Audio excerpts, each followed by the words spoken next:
We'll start with Jeff Duncan.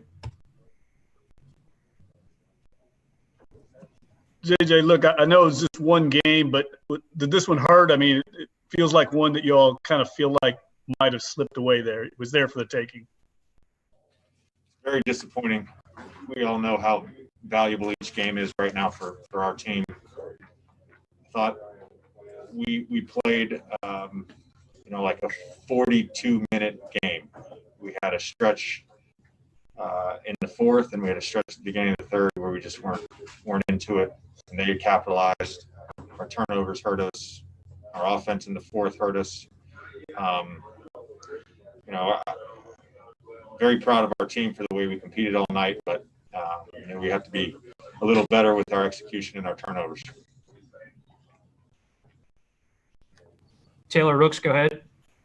Definitely a tough loss for you guys, but before the game, a pretty historical moment where everybody decided to kneel. Can you talk to me or take me into the conversations the Pelicans had about performing, that? Yeah. Well, we knew we were going to be the first game, and we would have an opportunity to make a statement. I know there were some guys like Drew that worked in conjunction with the union, talked to Donovan. Quinn and Alvin talked. I talked to CP last night just about our placement and where we were going to be. We wanted to make sure that the Black Lives Matter was included, that graphic on the floor was included as we knelt during the anthem. To be honest, for me, it was an emotional thing for an NBA pregame to have that.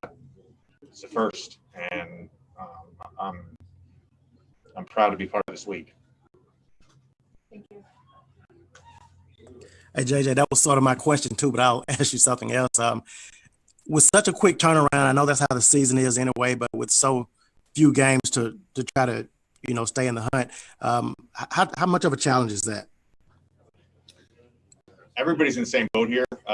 Clippers play tonight. They have the late game.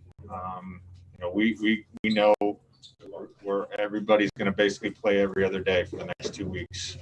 We have to do a good job of using our off days in a constructive way to get better, but also take care of our bodies. We can hopefully get Saturday and start rolling here. Malika, go ahead. JJ, I was just hoping we can take a historical lens for a moment. You have Mahmoud Abdul-Rauf gets penalized for kneeling during the national anthem or for not standing. Right. In 2017, you have Mark Tatum saying, okay, you need to remember to stand after NFL players kneel. And now Adam Silver is saying he's not going to enforce that rule. Yeah. What do you make of that arc, of that timeline, of that change? I would say whether certain people in this country believe it or not, the majority of Americans support what's happening in this country right now. The majority of Americans want social justice. They want real equality. They want to end police brutality. The numbers back that up, by the way. The polls back that up. So there is a greater acceptance of that. The stick to sports crowd, keep politics out of sports, all those things, they're meaningless now. You can't.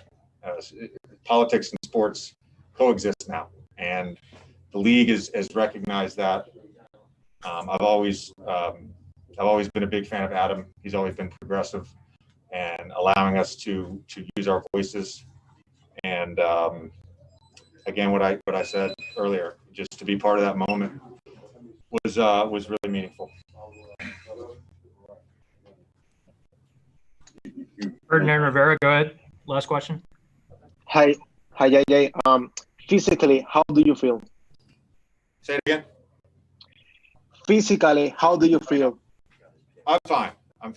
Other than a couple knee bangs, I'm good to go. So I'm 36 biologically, but I still feel 27.